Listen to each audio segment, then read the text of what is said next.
So, you want to learn sound design, but you don't know where to start. Well, you've come to the right place. In this video, I'll be going over why Vital is the perfect synth if you're just starting out with sound design. We'll cover all the basics from oscillators, envelopes, filters, so that by the end of this video, you'll be creating your first amazing sounds. But very quickly, if you want to boost your production skills in just 12 weeks, check out our Producer Launchpad program. This is our brand new coaching program where we follow you every step of the way with one-on-one tutoring, courses, and a lot more. So if you're interested, check out the link below to apply. And while you're at it, make sure to hit that like and subscribe button to support the channel. And with that out of the way now, let's get into it. So the goal of this video is to give you an overview of how Vital works and why it's the perfect synth if you're just starting out with sound design.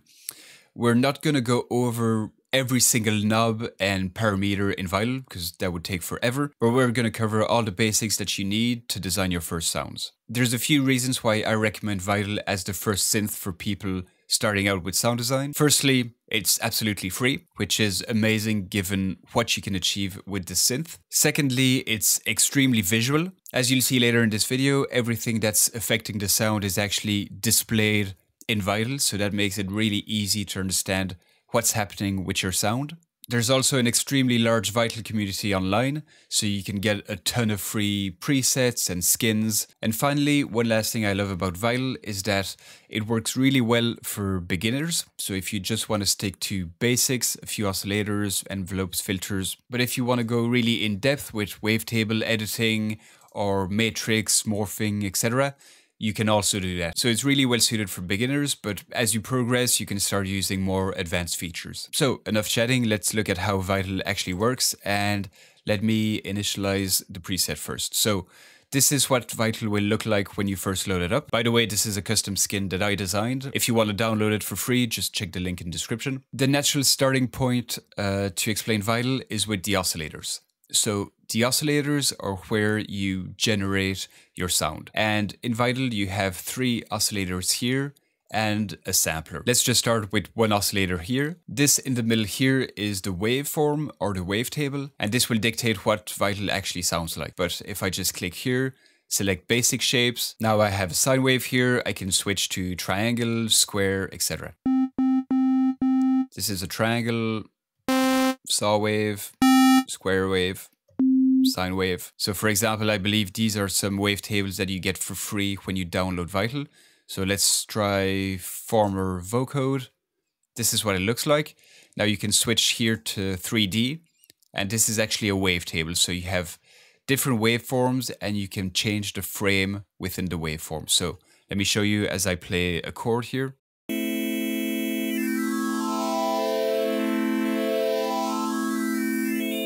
As we'll see later on, we can actually automate this to change as we play. Now let's go over some of the most important features. On the left here, you have level. So this is simply the volume. This is simply the volume of the oscillator. Panning is panning left or right. By the way, you can always double click on any parameter to simply reset it to its initial value. And then pitch here on the left is by semitones. So let's transpose 12 semitones is down an octave. Or you could fine tune as well. So this can be great to add some wobble, for example, to your sound. On the right here, I'm just going to look at unison. This is basically duplicating the oscillator to create a chorus effect. So right now we only have one voice. This is what it sounds like. But if I increase,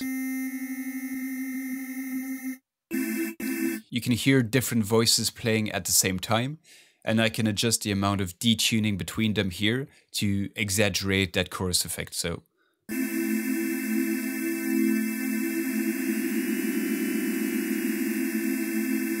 by default, it's set at 20%, which sounds pretty good.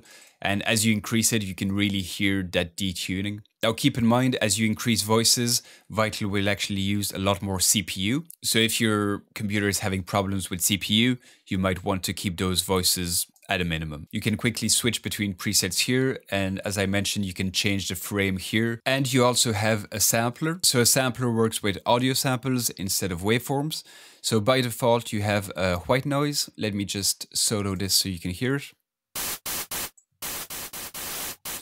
Now the presets in Vital for the sampler don't really sound great. Grinder, River. But the great thing is that you can upload any samples you want. So if you have field recordings or I don't know, maybe rain or something like that, you can just drag the sample here. And this is a great way to add a bit more texture to your sounds, especially if you're designing pads. You can have your oscillators here generating the main sound, and then you can layer on this type of sample just to add that bit of atmosphere to your sounds. Let's now move on to the filters. So Vital offers you two separate filters, and filters simply allow you to sculpt the sound and remove certain frequencies. So here, for example, we're set to a low pass filter, but I can switch it here with the blend to a high pass filter. In sound design, a concept that's really important is routing. So basically the steps in how your sound is processed. In Vital, you can choose your routing for each oscillator here.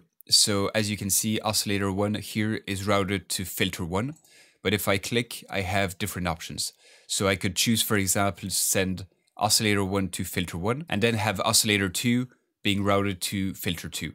So this means this filter here will only affect oscillator 1, while this filter 2 here will only affect oscillator 2. So here the source is oscillator 1. So it's basically the same thing. Now I could choose oscillator 2 and oscillator 3 as the sources. This means that all three oscillators are being sent to this filter. I could also choose the sampler, for example. So this is really up to you. So for now, let's keep it simple. I have just one oscillator and I'm sending it to filter 1. And let's see how this affects the sound.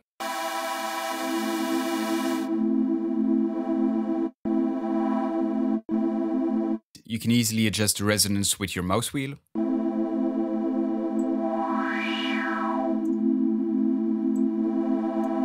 So yeah, really simple. You have a bunch of different filters here. You have analog filters, digital filters, you have even formant filters. Let me quickly show you what this sounds like.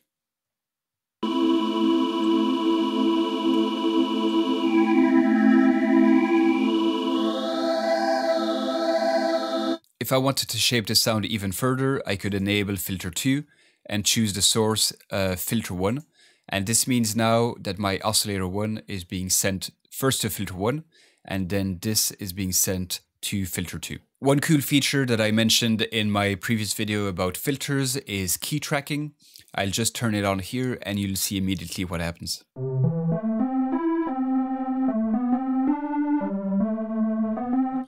So you can see with key tracking turned on, our filter is actually following the notes that we're playing, and this allows you to have a bit more movement rather than having just a static filter.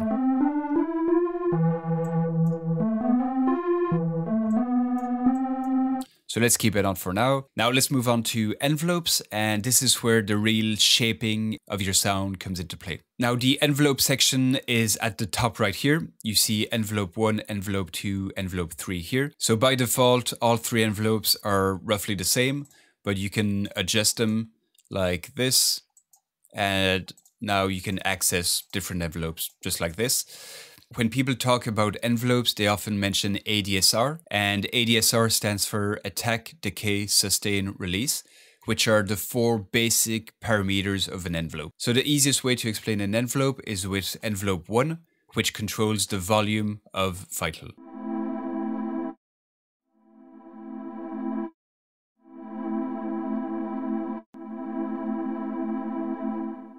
So an envelope or ADSR envelope is basically describing how the volume of your sound evolves over time. So by increasing the attack, we can see the volume slowly ramping up. Decay basically describes how the sound will change after reaching maximum velocity. Sustain is this point here, which sets the volume after the decay period. Now you could choose to set your sustain to 100%, and this will keep the volume up at 100%. So you can see as long as the keys are pressed in, we're remaining at the sustain level. And once I release the keys, we enter the release phase, and this describes how the sound fades away. So we could do a very slow fade like this. or we could do a very quick release like this. So as soon as I release the keys, the sound fades away. So as I mentioned here, we're playing with envelope 1, and this affects the volume of our sound. But an envelope can actually be assigned to any parameter within Vital. So let me show you a quick example. Here we have envelope 2. Let's draw something like this, for example. So here on envelope 2, as I hover over, I can simply click and drag. And now you can see all parameters where I can assign envelope 2. So let me drag it over here to the padding, drop. And now you can see envelope 2 is assigned to oscillator 1 pen. So this means this envelope is controlling the panning. And let me show you what happens now. You can see that the panning now is being automated by this envelope. And this really is one of the powers of sound design, is this ability to modulate and automate parameters at will with any type of envelope you want. So here we can set our initial starting point for the panning, and here we can set the amount of modulation.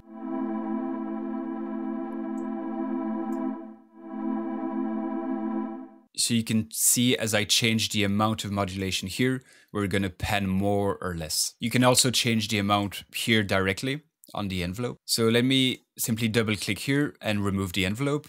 And let's assign it here to the frame of our wavetable. So now we're going to be modulating the frame selection here with this envelope.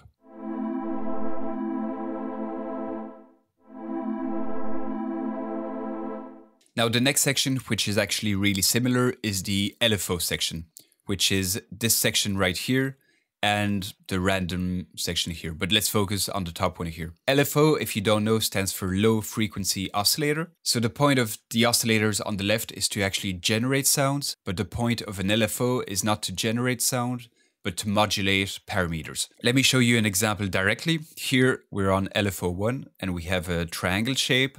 Let me switch it to a sine wave. This is what it looks like now. If I click here and drag, I can simply assign this LFO to any parameter.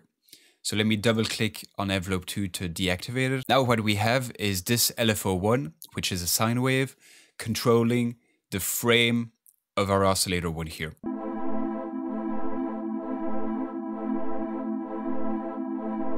Again, this is one of the things I love about Vital, is that it's extremely visual. So you see exactly what's happening on the LFO, on the wave, on the modulation. The main difference between an envelope and an LFO is that an envelope is more of a one-shot. So you cycle through the envelope just once, whereas an LFO, you're going to cycle through it infinitely, just like a waveform.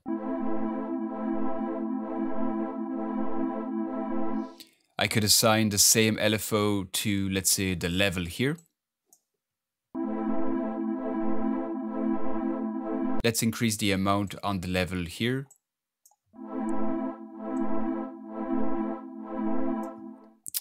Let me actually deactivate this one, select a second LFO.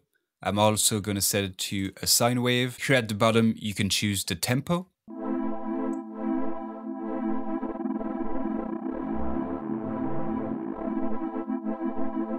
So here you can get a kind of tremolo effect by modulating the volume of the oscillator. So let's assign LFO2 to the cutoff frequency of filter 1.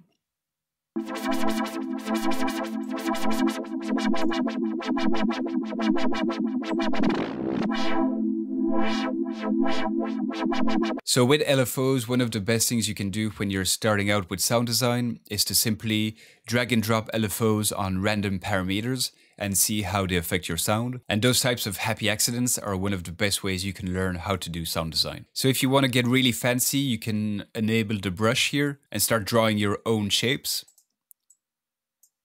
Or you can stick to basic forms and adjust them as you need. Let's move on now to the effects section, and this is where you can apply a bunch of different effects to your sound. The great thing is that when you switch to the effects section, your envelopes and LFOs are still visible here on the right, which makes it really easy to drag an envelope or an LFO to any of the parameters here, as we'll explore in a second. So one thing to mention is that you can enable or disable effects simply by clicking on them here on the left. And you can also rearrange the order of effects. So let's say I want my compressor first. Let me turn it on here. Then I want a bit of chorus. Then I want some reverb here. And then I'm going to apply some delay. Perfect. Once you have your effects, you can reorder them. So let's say I actually want my delay first. No problem. Now my delay here is first. Now I'm not going to go over every single parameter in every effect because that would take forever. The best thing here is to simply experiment with the effects and see what you like.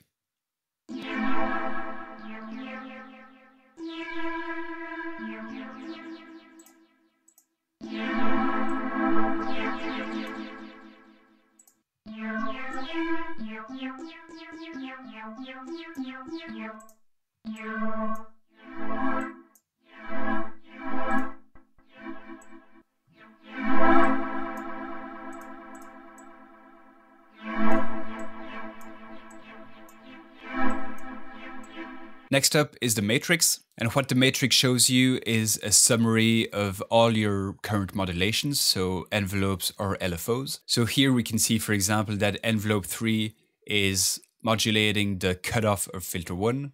We can see that LFO 1 is modulating the frame of our oscillator 1. And so this is a quick way to adjust the amount of any modulation you currently have, or even to change the source or destination of a modulation. So let's say I want LFO1 to modulate something else. I can simply click here, and actually I want to modulate the frame of oscillator 2. Boom.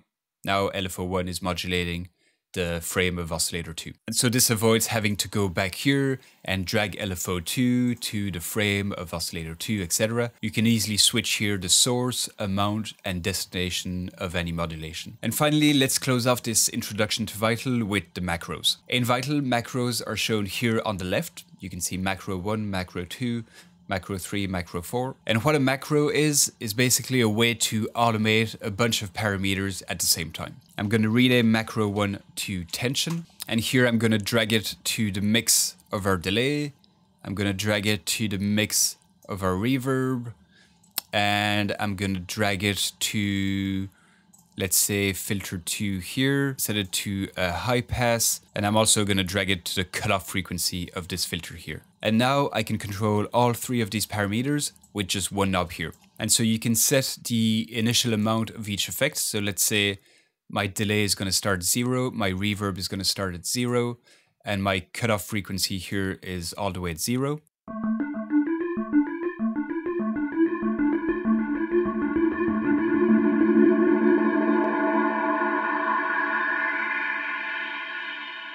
So as you can hear, as I'm turning up the knob here, we are increasing the amount of delay, the amount of reverb, and we're also high passing everything.